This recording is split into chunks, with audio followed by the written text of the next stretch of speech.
안녕하세요, 조준영입니다. 오늘은 여러분들 기다리고 계시던 우리 농업 시간. 선생님 안녕하세요. 네, 안녕하세요. 예, 오늘 저를 이상한 곳으로 데리고 오셨습니다. 보면 최 박사님 또 스마트팜이 궁금하다 그러셔가지고 예, 스마트팜에서 한번 하면 어떨까? 예, 또 딸기 향도 좀 맡아보면서 딸기 향도 맡아보면서 네. 참 좋은데 네. 오늘 이곳은 어디죠? 의성입니다. 경상북도 의성. 경북에 계신 분 다 안다고 생각하지만 네, 사실 다른 데 계신 분은 잘 모르죠, 그죠? 그렇죠. 의성하면 생각나는 거는 일단 마늘 생각나시고 생각나고 그래서 마늘햄. 그 다음에 이제 2018년 이제 동계올림픽 컬링 때 이제 팀. 컬링 팀이 이제 이곳에 네, 네. 의성까지 이제 오면서 이곳에 무엇이 있을까? 마늘 말고 유명한 게 뭐 있죠, 그러면?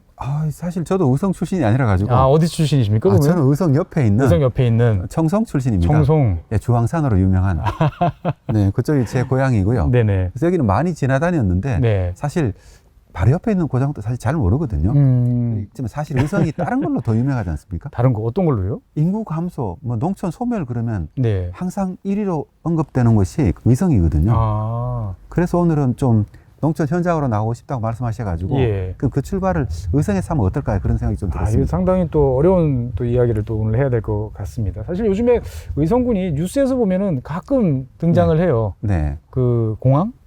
예. 예. 공항 관련해서 이제 뭐 종종 나오니까 네. 많은 분들이 이제 대구 근처인가? 뭐 이제 이렇게 이제 생각들은 하시는데 사실은 보면 대구에서는 약간 떨어져 있고요. 그렇죠. 대구 사이에 보면 칠곡과 구미 약간 네. 위에 의성이 있거든요.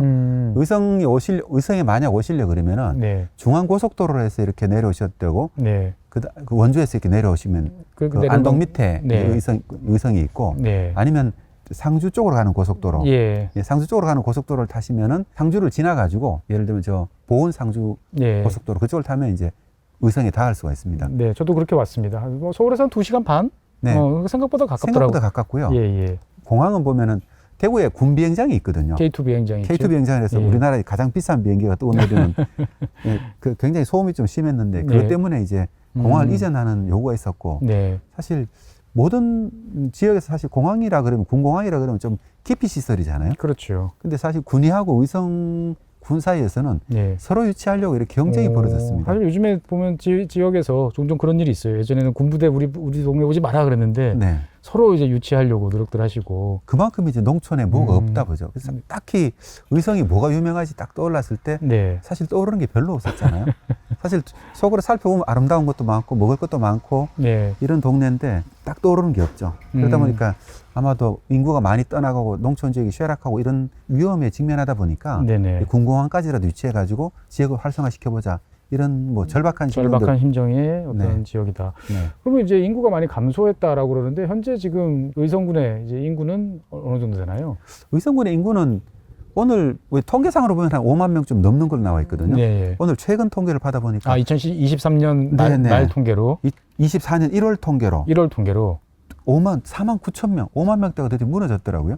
이제 5만 명이 안 되는군요. 네, 보면. 그것 때문에 의성군 사람들은 상당히 좀 이렇게 충격을 많이 받은 듯했고 그 인구가 주는 원인을 살펴보니까 또 예. 뭐 고령화 때문에 돌아가시는 분도 계시지만은 예. 떠나는 분들이 또 너무 많은 거죠. 다른 지역으로 가시는 분들이 네네, 그게 이제 가장 큰 비율을 차지하고 있더라고요. 돌아가시는 분들이 많다기보다는 네, 떠나는 분들이 분들이 더 많아서 그래서 이것도 굉장히 고민인 거죠. 그러니까 공항까지 유치하는 그런 노력들이 있지 않았나 네. 이렇게 싶고요. 그러다 보면 학생이 이제 뭐 당연히 이제 인구가 줄다 보면은 학교 이야기 뭐 나올 수밖에 없는 것 같은데. 저도 이제 그 학교 얘기를 한번 봤는데 네. 16개 초등학교가 있다고 이렇게 얘기를 하고 있거든요. 의성군 내에. 네네. 그래서 제가 의성군에는 뭐 1개 읍하고 네. 그 다음에 그 17개의 면이 있는데 네네. 그러면 18개가 있어야 되는 16개 초등학교가 있어요. 근데 있는데 초등학교 홈페이지에서 한번 살펴봤어요. 이것저것 눌러오기 전에. 우리가 있는 곳이 여기 안개면이거든요. 안개면. 네. 안개면인데 안개면은 이제 의성군이 동서로 이렇게 갈라져 있거든요. 좀 길더라고요. 예, 길단하게 해서 이쪽 사람들은 이걸 가지고 땅콩처럼 생겼다 해가지고 오른쪽에 있는 동쪽에 있는 땅콩이 의성읍이 있고 예. 거기는 인구가 12,000명쯤 되고요. 예. 서쪽에 있는 땅콩 여기는 보면 이게 안개면 중심 지역이거든요. 네네. 여기 인구가 한 5,000명쯤 되는데 네. 여기 있는 학생 수가 그러면은 꽤 많을 것 같잖아요. 그렇죠. 근데 전교생이 170명입니다. 전교생이 170명이면 한 학년에 30명이 안 된다. 30명이 안 되죠. 안 되는. 예. 그런데 여기는 그나마 이제 중심지잖아요. 네. 중심지니까 다른 지역도 있을 거 아니에요. 그렇죠. 그래서 이제 그 중에 몇 개를 한번 찝어봤는데 네. 가음초등학교라고 했는데 가음초등학교를 보니까 전교생이 9명입니다. 전교생이 9명이면 예전 같으면 분교인데. 이게 옛날 분교가 몇 개 합쳐져가지고 9명이 된 거죠. 본교가 아. 9명이 된 거죠. 옛날에는 그러면은 예. 분교들이 있었을 거 아니에요. 그렇죠. 이게 합쳐져가 지금 9명이 남았다는 거고 예. 비교적 큰 면 중에 하나인데 단총 같은 경우는 네. 전교생이 12명입니다. 12명. 12명이고 뭐 일전에 아마 다른 SNS의 정보를 보기로는 마지막 졸업식이 열렸다 이런 걸로 봐가지고는 예. 거기 이렇게 초등학교 문을 닫는 거 아닌가 싶었고요. 통폐합하면서. 네네. 또 다른 초등학교 몇 개를 찍어 보니까 예. 춘산이나 옥천 같은 경우는 초등학교 홈페이지가 사라졌더라고요. 그러니까 이제 그 이미 이제 면 단위에서는 네. 초등학교 사라진 곳이 많다. 이런 것까지 좀 인구 감소가 좀 심각하다 이런 느낌이 들었습니다. 예전에는 여기도 이제 10만이 분명히 넘는 인구였을 텐데. 예전에는 그랬었죠. 예. 1980년대에는 여기가 인구가 한 15만 가까이 됐고 15만. 예, 15만 명 가까이 됐다가 예. 1980년대부터가 이제 급격하게 인구가 줄어드는 시기였잖아요. 이촌향도 시절이었죠. 네. 네, 그러니까 그때 급격하게 줄어들었고 네. 그 다음에 이제 좀 안정기 천천히 줄어들어가 지금 현재는 5만 명 밑으로 줄어든 거죠. 5만 명 밑으로. 3분의 1 수준 정도로 줄어들었고요. 네네. 또 그러다 보니까 이제 또 가임기 여성 비율하고 네. 고령화 비율하고 이렇게 비율을 나누는 거 있잖아요. 소멸지수. 소멸지수. 예. 소멸지수로 보면 이제 전국 랭킹 네. 1위. 그래 이게 한 2017년, 18년도로 굉장히 뉴스가 크게 됐었거든요. 그렇습니다. 그래서 농촌 소멸한다 그러고 도시가 사는 사람 대부분 잊어버렸는데 네. 그 이후에 이제 그럼 이걸 대응하자 네. 여러 가지 대응책들이 많이 나왔죠. 대응책들이 많이 나왔는데 사실 우리나라 인구 자체가 줄고 있다 보니까 농촌 인구 자체가 주는 걸 막을 수는 막을 없잖아요. 수는 없다. 하지만은 열심히 노력들을 하고 있습니다. 오늘 그래서 그 노력에 여기 이 온실이 네. 그런 노력의 현장 중에 하나입니다. 그러니까 이제 이제 인구 소멸 큰일 났다. 이제 네. 이런 걸 넘어서서 네.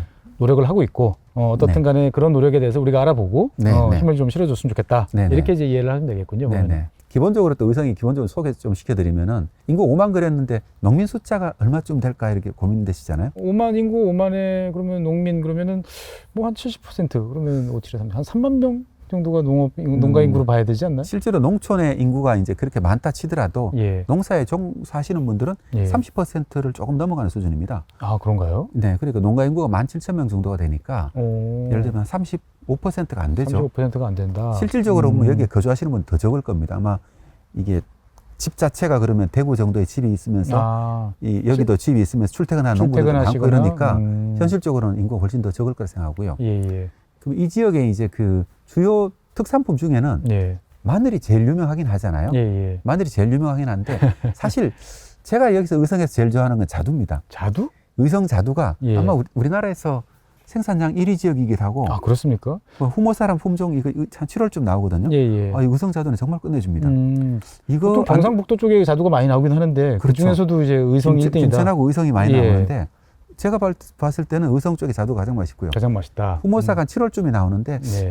이 자두 안 드셔보셨으면은 과일 먹었다 하기엔 좀 어렵죠. 오 갑자기 막 승부욕이 불타는데요. 네, 반드시 먹어보셔야 됩니다. 이제 먹지 말고. 의성에서 나오는 7월의 후모사 반드시 한번 드셔보십시오. 그 보니까 지금 표로 이렇게 보여주시는데 뭐 쌀 제외하고 나면 복숭아, 자두, 사과 주로 이제 과수 쪽이 상당히 많다. 네, 지금까지 이 의성은 경상북도 북부 지방이 도시에서 멀리 떨어져 있잖아요. 네네. 그러다 보니까 채소 같은 것들은 상대적으로 작고 또 고랭지가 아니니까 배추 같은 것도 잘 안 심을 잘 거고 안 심어지고 콩 정도 심고 그다음에 짜투리 땅에 아니면 보통 과수를 많이 심었죠. 이게 하천변 있잖아요. 하천변에 돌이 많은 물 빠짐이 좋은 땅 이런 약간 산지 약간의 같은데. 구릉지 경사지들을 활용해서 이런 것은 논이 아니잖아요. 이런 네네. 곳에 주로 심은 작물들이 과일이었죠. 그러다 보니까 과일이 이제 어떻게 보면은 가장 중요한 농가 소득 중에 하나가 되는 거죠. 네. 상당히 또 의외도 하나 사실 알았습니다. 네네. 지금 같은 경우 보면은 의성이 이렇게 인구가 준다라는 것들은 의성이라는 특별한 어떤 지역의 이제 모습이라기보다는 우리 대한민국의 미래의 모습이다. 전반적인 미래의 모습을 볼 수가 있죠. 예. 얼마 전에 통계청에서 나온 자료를 보고 있으면은 우리나라가 2060년도 정도가 되면은 4,200만 그리 1,000만 명 정도가 줄어든다고 하잖아요. 네. 불과 35년 후거든요.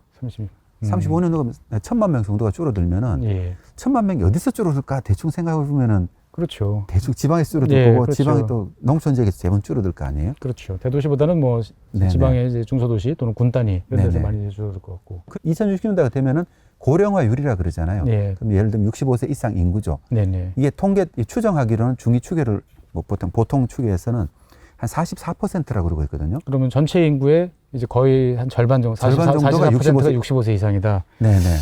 완전 뭐 노인들을 위한 나라는 없다 그러지만 노인 국가가 되는 거군요, 대한민국이. 그렇죠. 지금이 18%인데 이게 44%가 됐을 때 어떤지 궁금하시잖아요. 예. 궁금하신데 의성이 현재 65세 이상 고령화율이 몇 %냐면은 네. 거의 44%입니다.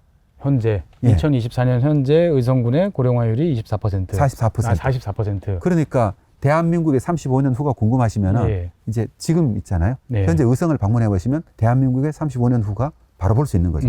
이게 지금 우리가 볼 수 있는 미래입니다.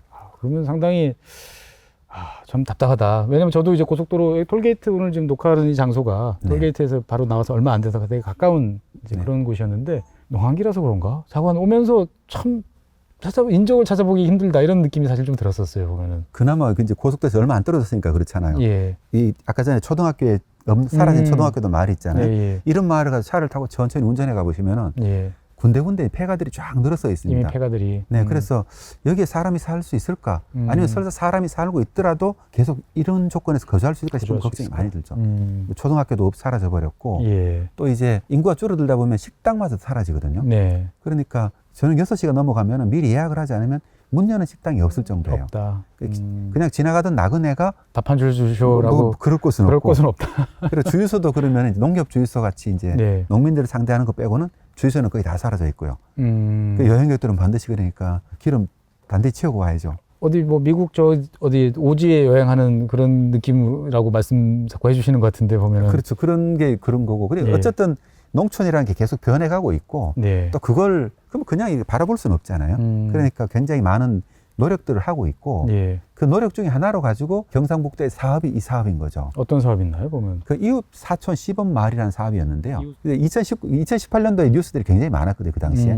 그러니까 급하게 그 농촌을 하기 위한 사업을 만들자 해가지고 네. 29년도에 본격적으로 시작을 했고 네네. 그래서 뭐 국비, 도비 여러 가지 사업들을 모아가지고 네네. 뭐 거의 1,300억 정도의 돈을 투자를 해가지고 예를 들면 일자리를 만든다든가 네. 그 새로 오시는 분들 주거 공간을 만드는 사업, 그러니까 생활 환경을 개선해가지고 네. 정착하기 좋도록 만드는 사업들, 그다음 마을 공동체를 만들기 위해 가지고 뭐 조직을 만든다든가 굉장히 여러 가지를 했었고요. 네네. 그리고 농촌 지역에 또 제일 부족한 게 청년이잖아요. 그렇죠. 우리나라 농업 인구 중에서 40대 이하가 1%가 안 된다고 말씀드렸잖아요. 40대 이하가 1% 이하. 10,000명이 안 됩니다. 전체 농업 인구 중에서. 농가 인구 중. 농민 숫자가 200만 그러고 있잖아요. 네네. 농가로는 100만쯤 되거든요. 근데 이제 청년 농가가 만 농가가 안 되는 거죠. 농가가 안 된다. 1%가 안 됩니다. 그러니까 사실 그리고 고령화가 높고 하니까 뭐 10년 지나고 나면은 이론상으로 그냥 수치상으로 뭐 다 사라져 버릴.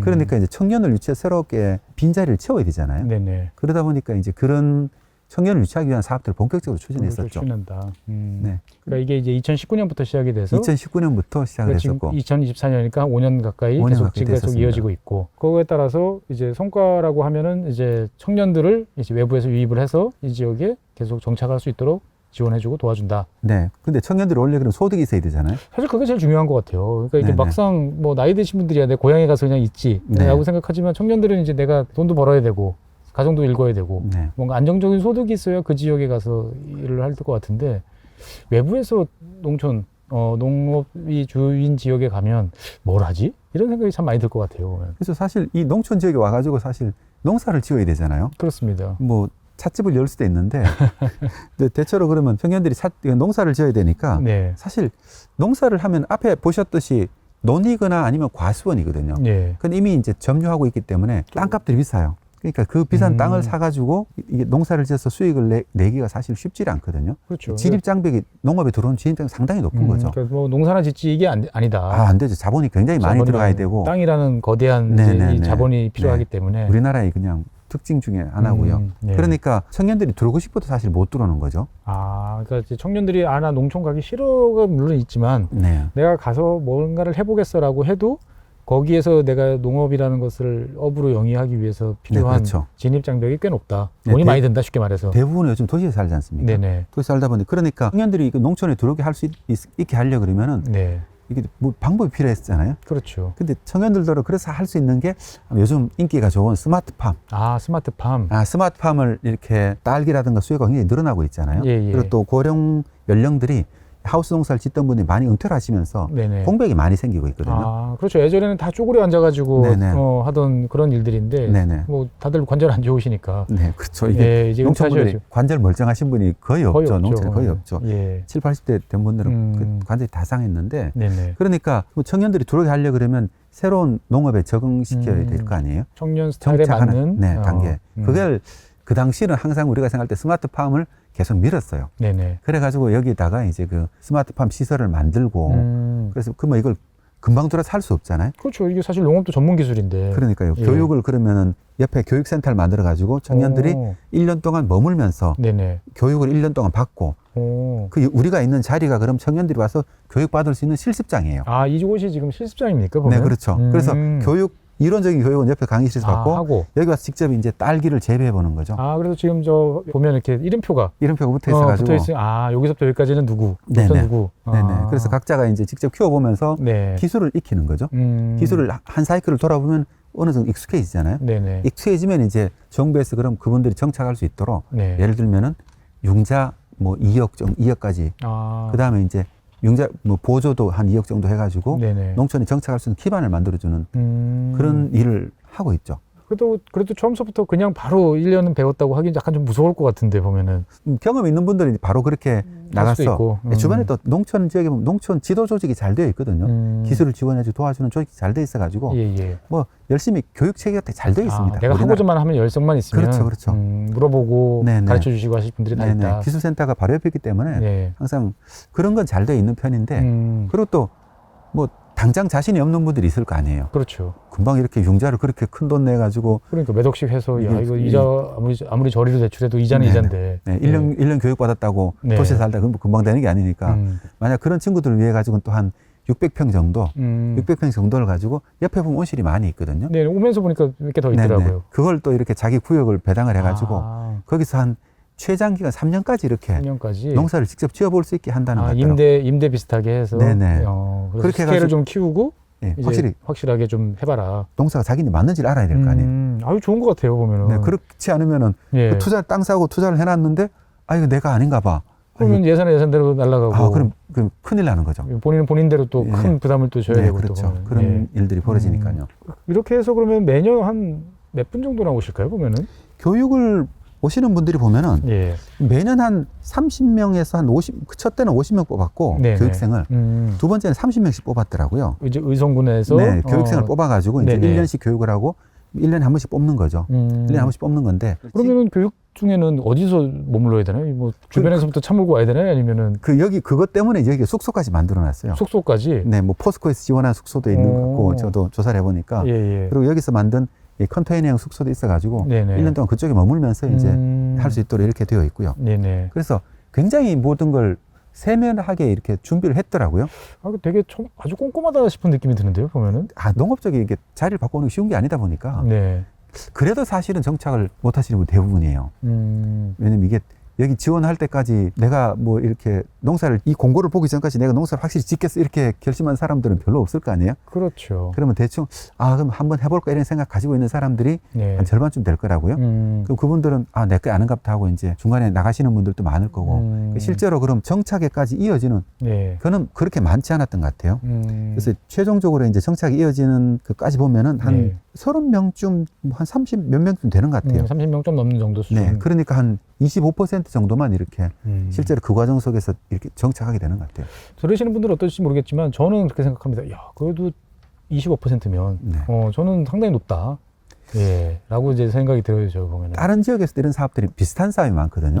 스마트팜 혁신밸리라는 사업들이 전국의 상주, 전국의 몇 김제, 곳에 고흥 이런 식으로 4군데 만들었어요. 큰 돈들이 마찬가지로 이 비슷한 사업들을 하고 있는데 약간 다르긴 하지만요. 컨셉도 거의 비슷합니다. 하지만 그런 것들도 보면 그렇게 정착률이 그렇게 높지 않거든요. 뭐 한 10에서 20% 정도 쌓이니까 어떤 사람이 보기에는 효율이 너무 떨어지지 않냐 이렇게 생각할 수도 있고. 일반적인 눈으로 보면 그럴 수 있는데 이 사업이라는 게 사실은 그렇게 쉬웠으면 이 지역에 와서 정착을 해서 새롭게 누군가 들어온다는 게 쉬웠으면 벌써 사람들이 많았겠죠 보면은. 근데 저도 안타까운 건 뭐냐면은 우리 나이대가 그렇잖아요. 이 가장 성공한 사람들이 보면 농촌에 가서 이렇게 여유 있는 생활을 하고 싶다 하잖아요. 다르게 생각해 보면은 20대, 30대 때부터 이 은퇴한 사람들이 가지는 생활 스타일 같은 걸 가질 수도 있잖아요. 다르게 생각해 보면은. 그러니까 농촌에 대해서 그렇게 부정적인 인식만 없다 그러면은 없다면 네, 이게 다르게 생각해보면 굉장히 또 기회도 굉장히 많이 있거든요. 그러니까요. 제가 봤을 때는 상당히 체계적인 지원도 있고 네. 그다음에 그냥 바로 이렇게 조금 가르쳐주고 실전으로 투입된다기보다는 충분한 완충 공간, 스스로에 대한 평가를 해볼 수 있는 네. 여러 가지 시스템이 생각보다 훨씬 촘촘하게 네. 잘 돼 있으니까 무슨 일이든 사실 해보면 해보기 전에 모르잖아요. 내가 그렇죠. 체질인지, 내가 이걸 좋아하는지, 네.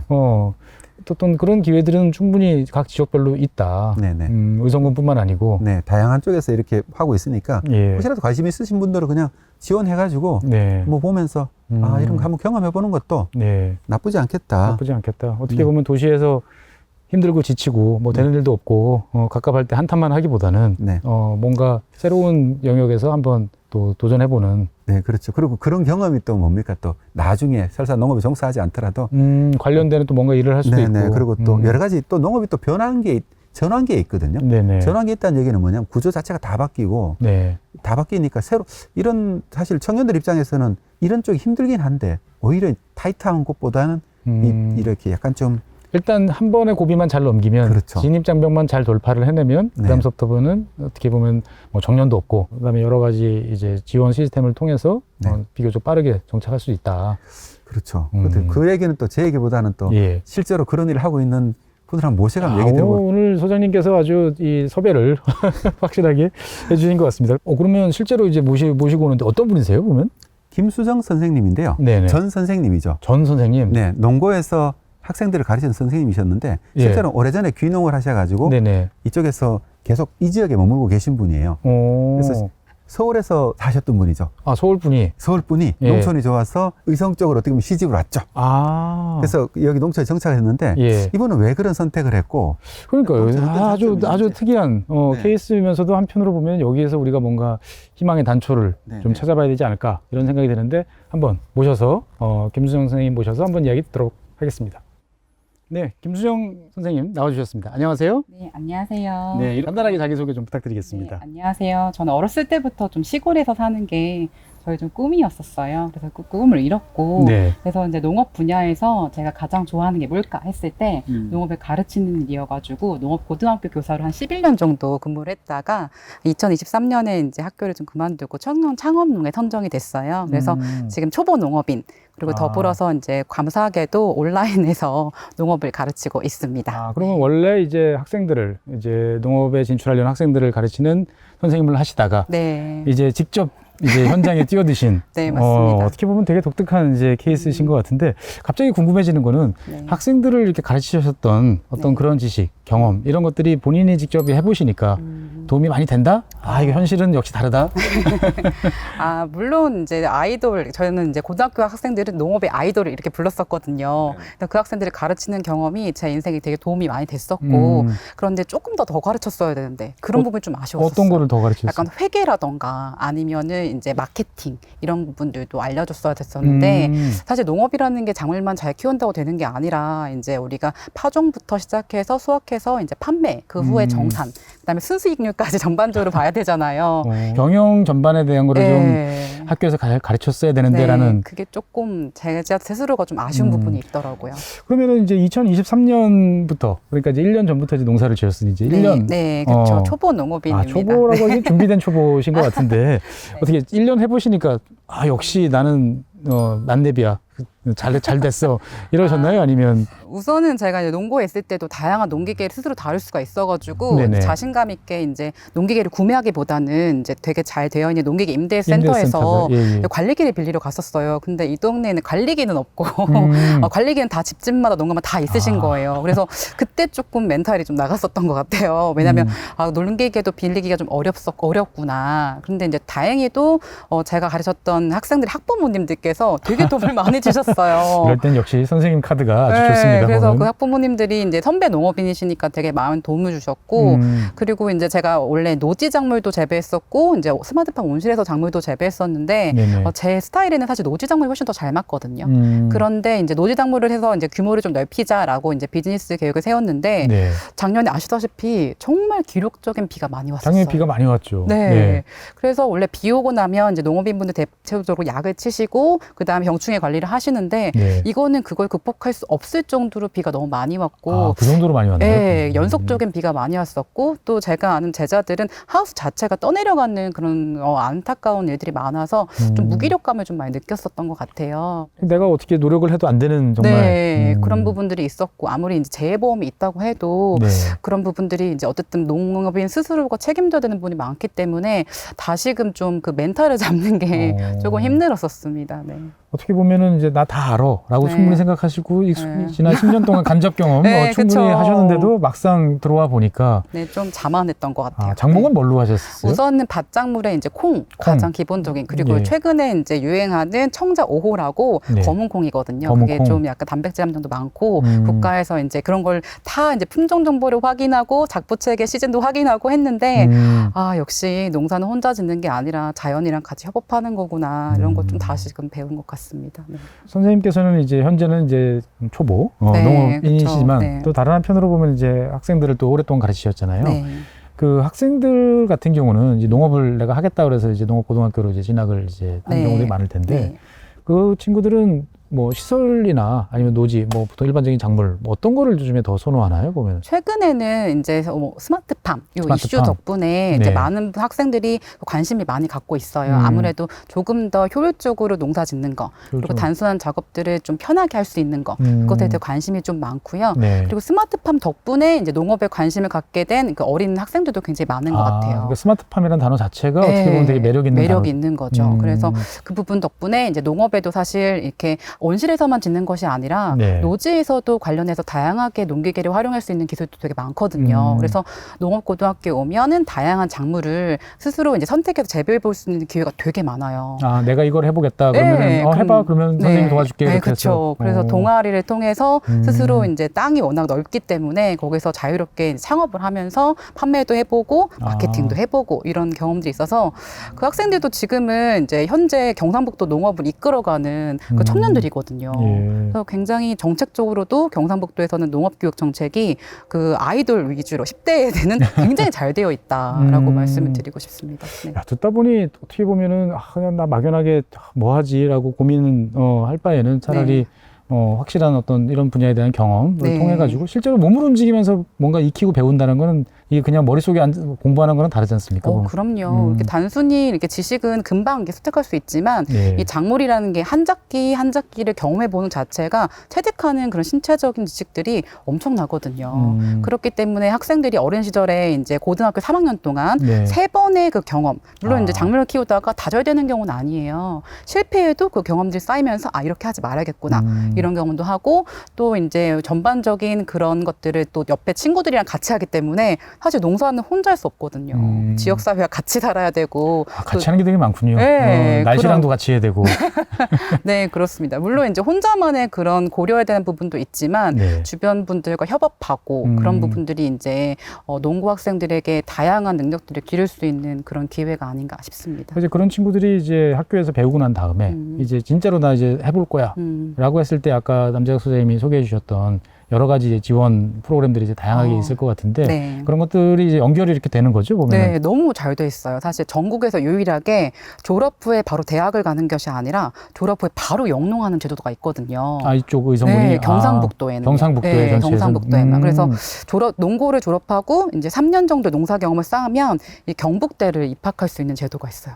경북대학교 특례 입학. 네, 그래서 면접만 보고 그래서 다른 시도에서도 굉장히 부러워하고 실제로 학생들이 좀 고민을 하죠. 내가 대학을 가서 좀 배울지 아니면 먼저 농사 경험을 하고서는 그 다음에 이제 내가 농사하면서 같이 대학을 다니면서 그렇게 이제 좀 융합적인 생활을 할지 이런 것들 고민하는 거죠. 그러면 바로 이 대학에 들어온 친구하고는 이 게임이 안 될 것 같은데 뭐 학점이 거의 뭐 양민학살 수준이 될 것 같은데. 뭐. 선생님이 오시니까 농고 이게 학생 유치하러 오신 것 같은데. 네, 좀 저는 농고 학생 유치할 때도 되게 자신감이 있었거든요. 네, 그 부분이 좀 재밌었습니다. 그만큼 농업이 1년 하셨잖아요. 네. 이제 이 전업으로 하신 거는. 네, 네. 좀 생각하고 어떻게 좀 만족하고 계세요? 뭐가 좀 그렇게 좋으세요? 전반적으로 우선은 이 농업을 선택하는 사람들은 자연을 좀 좋아해야 돼요. 예, 이게 흙이나 이런 것들을 막 지저분해 이런 게 아니라 이런 게 내 삶과 내 성격과 좀 맞아야 된다고 생각하거든요. 그리고 이게 농사라는 게 어쨌든 비즈니스 사업이잖아요. 이것을 이제 수익으로 이끌어낼 수 있는 그런 능력이 좀 필요한데 전 좀 지금 부족하고요. 어쨌든 그 사업의 테마가 자기 자신에 맞는지 안 맞는지 확인하는 게 좀 중요한 것 같아요. 그리고 이제 농업이라는 게 이게 빨리 제가 재촉한다고 작물이 자라지 않잖아요. 약간 이제 좀 기다림이 또 미약이 필요하더라고요. 그래서 어떻게 보면 참 인내력이 좀 필요한. 네, 그래서 저도 이제 차차 이제 배워가는 중인데 물론 쉽지는 않은데 이제 제가 너무 좋아하니까 좋아하시니까. 이제 시작이니까 이제 30대 중반이기 때문에 앞으로 갈 길이 이제 차곡차곡 하면은 또 이제 좀 괜찮지 않을까 생각하고 그러면 있습니다. 이제 이 의성에는 언제부터? 네, 제가 좀 결혼을 일찍 했어요. 이렇게 어렸을 때 이제 농업인이랑 결혼하는 게 좀 꿈이었거든요. 독특하죠. 네, 그래서 오늘 아주 독특한 분을 모셨습니다. 농업인이랑 결혼해서 시골에서 사는 게 제 어렸을 때 로망이었어요.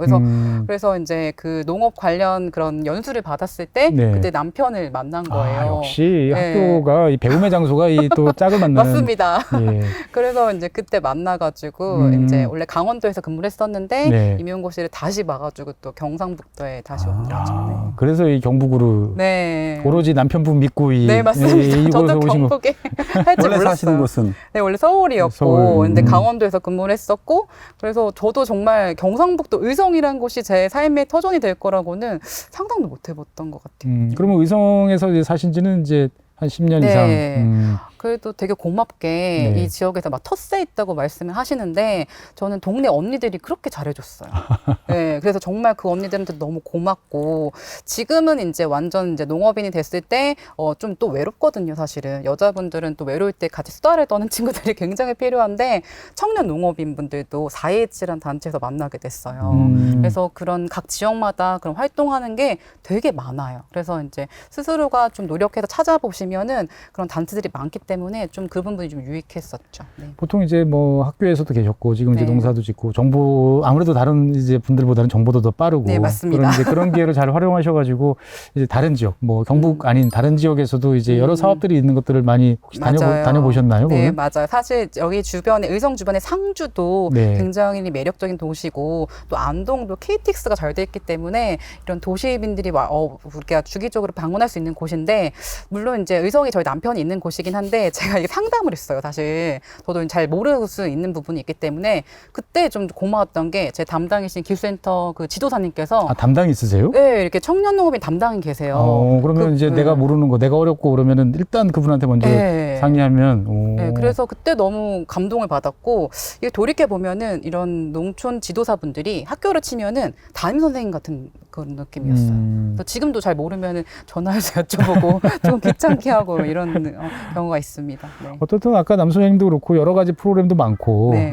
그 과감한 그러니까 상당히 단위도 크고 억 단위가 넘는 돈을 맞아요. 20대 누군가한테 해준다는 거는 참 쉽지 않은 일인데 맞습니다. 그런 것들이 선생님이 보시기에는 분명히 효과를 분명 내고 있다? 아니면 네. 좀 더 기다려봐야겠다? 어떤 지금은 약간 과도기인 것 같아요.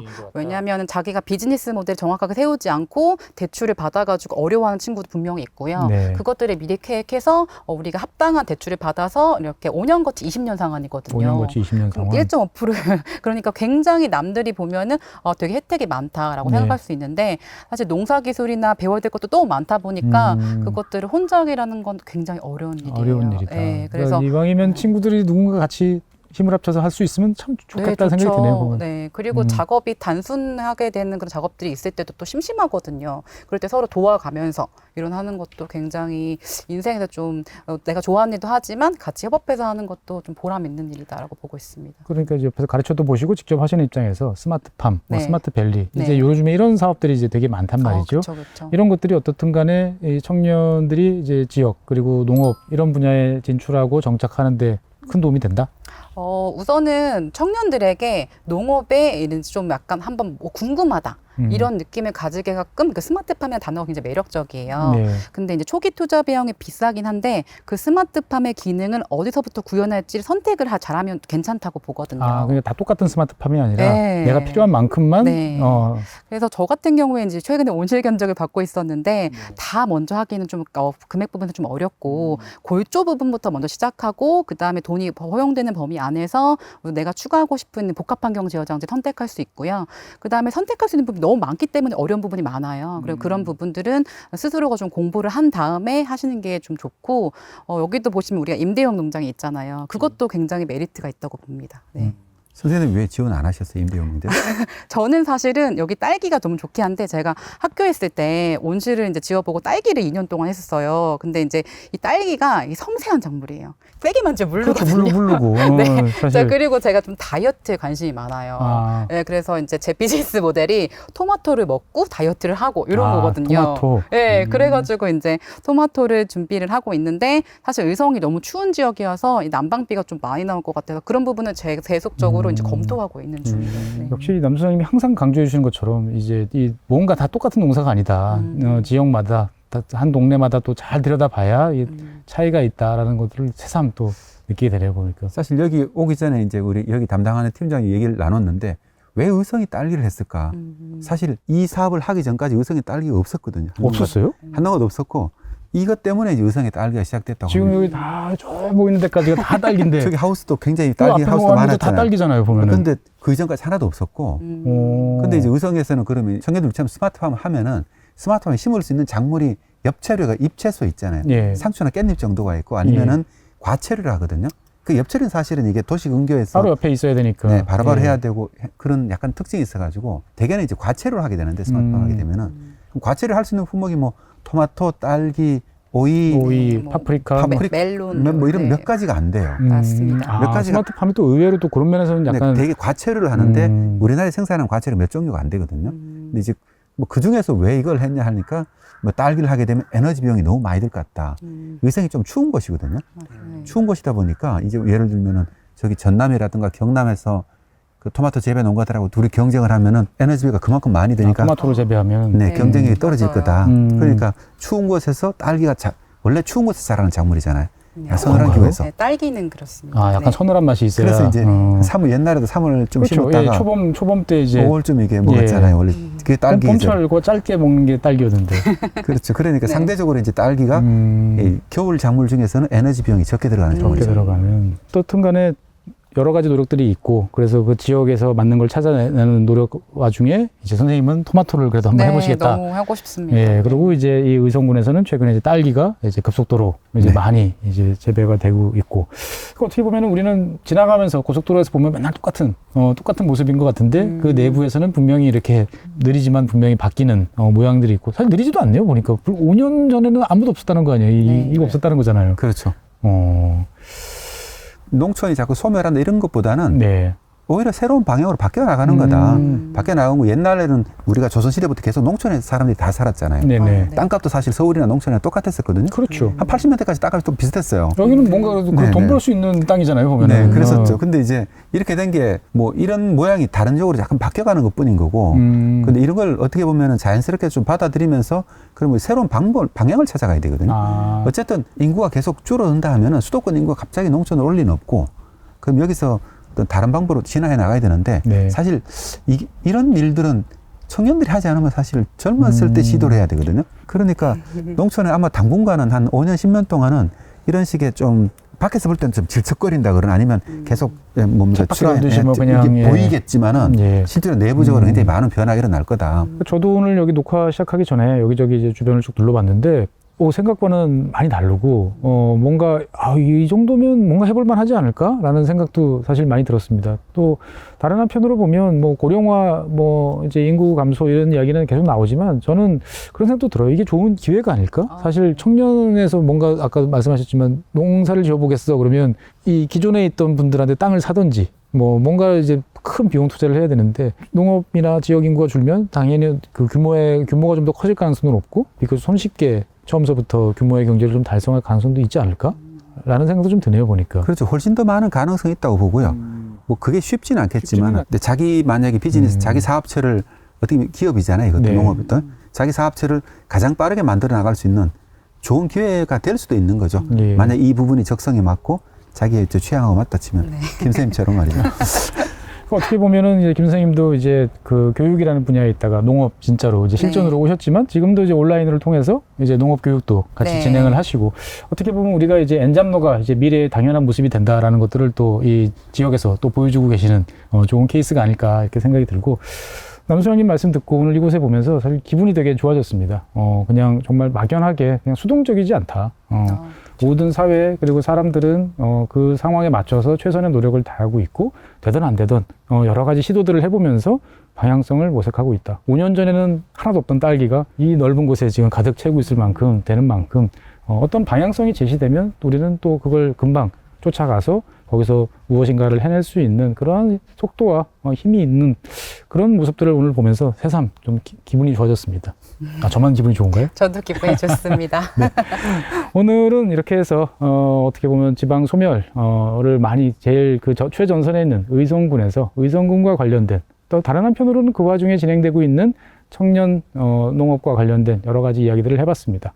막연하게 두렵고 무섭고 포기가 아니고 누군가는 맞서고 기회를 잡기 위해서 고군분투하고 있고 그걸 위한 체계적인 시스템이 점점 잘 갖춰지고 있다. 그러니까 의지만 있으면 여러분들께서도 도전과 시도를 해보시면 좋은 결과를 낼 수 있다라는 말씀을 드리면서 오늘 의성에서의 야외 녹화는 이것으로 마치도록 하겠습니다. 지금까지 시청해주신 여러분 대단히 감사하고요. 김 선생님 감사드립니다. 감사합니다. 남작 선생님도 수고 많으셨습니다.